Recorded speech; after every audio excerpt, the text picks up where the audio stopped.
What's going on, guys? Welcome back to WWE Network and Show, where I, Graham G.S. Matthews, break down all the original content you watch on the WWE Network and on Peacock. Today we're talking the October 25th, 2024 edition of the SmackDown LowDown. They open up the episode, Megan Morant and Scott Stanford do, replaying the ending to the show, with the Motor City Machine Guns beating the Bloodline to become the new WWE Tag Team Champions. They also show the Usos reuniting, great moment there as well, before running down the other big headlines from the show. They also replay the Triple H Randy Orton segment that started the show, making Orton and Owens official for Crown Jewel next weekend. They then preview said matchup in the studio. They replay the Cody Rhodes and Gunther segment as well ahead of their match at Crown Jewel. They preview that match for Crown Jewel. A lot of replays and recaps and previews to start off the show here, more than usual. No interviews until like fucking halfway through the show, I think. They did replay Andrade and Carmelo Hayes in the best of 7 match with LA Knight as the special guest referee. That match ending in a no contest after Knight attacked both men. So we hear from LA Knight backstage with Byron Saxton. And LA Knight says that he made Andrade and Carmelo regret putting their hands on him when he laid out both men and ensured that there was no winner in that matchup.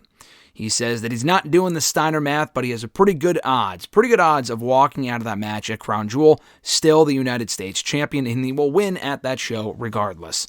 So in the studio, they preview the triple threat for the championship. Scott Stanford even says, which I completely agree with, if Hayes or Andrade were to win next weekend, which I don't think they are, but if they do, he would love to see a 7th match between Andrade and Hayes, a full-blown 7th match, no shenanigans, and have that be for the United States Championship.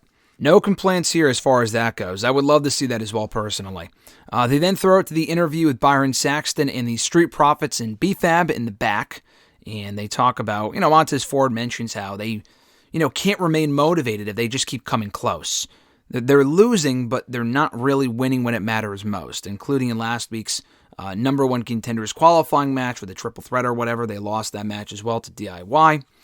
B-Fab says that Motor City Machine Guns have not been in the ring with the Street Profits yet, which is when they get interrupted by Pretty Deadly setting up a match between the two teams for next week's SmackDown. They preview that match in the studio afterward.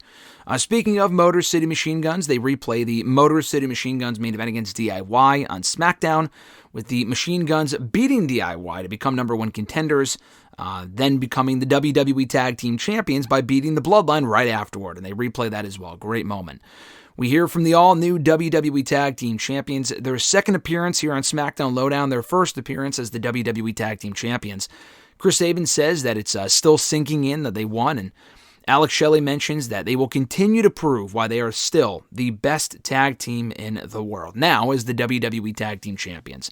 There was more to it than that, but that was pretty much the gist. Of what they said.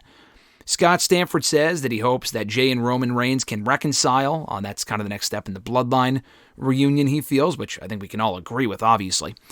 For next week's SmackDown, which is a tape show, I don't know if I'll be... I think they probably will be doing SmackDown LowDown on Friday next week, I would have to think, because the show doesn't air on Saturdays anymore. They now air it on Friday nights after SmackDown on Peacock. So with that being said, I would think they would still do the show, and if they do, I might review it early and review it quickly. I'm not sure yet. I won't be around to watch Crown Jewel, so I might watch it and review it before the pay-per-view next week, but we'll see. Still remains to be seen on that front. But for SmackDown next Friday, they did hype up Liv Morgan and Nia Jax going face-to-face before their Crown Jewel Championship match at Crown Jewel. They hype up the women's Fatal 4-Way match with Bianca Belair taking on Io Sky, Piper Niven, and Lash Legend before the Fatal 4-Way women's match at Crown Jewel, the Fatal 4-Way tag team match, women's tag team match with the WWE Women's Tag Team titles. And they also preview Randy Orton and Cody Rhodes versus Imperium in tag team action. So, speaking of SmackDown reviews and whatnot, that sounds like a good show, by the way. I will not be reviewing SmackDown from this past week. I don't think. I was at a wedding yesterday, so I didn't have a chance to review it then. Today, I just don't have the time either. I was still catching up on TNA's Bound for Glory pay-per-view. So, unless I can get to it tomorrow, which I don't think I will, but it was a great show, so I would really love to go back and review it formally here on the channel. I'm just not sure if I'll have a chance yet. I know next week I won't. Next Saturday I won't be around. The pay-per-view's early on Saturday afternoon anyway, so no SmackDown review for sure next week. This week's might still be up at some point. Remains to be seen, but keep an eye out for that. Until next time, guys, be sure to like the video, drop a comment, share the video, and subscribe to the channel for more daily content. Have an awesome one, folks. I'm Graham G.S. Matthews, and I'll catch your ass down the road.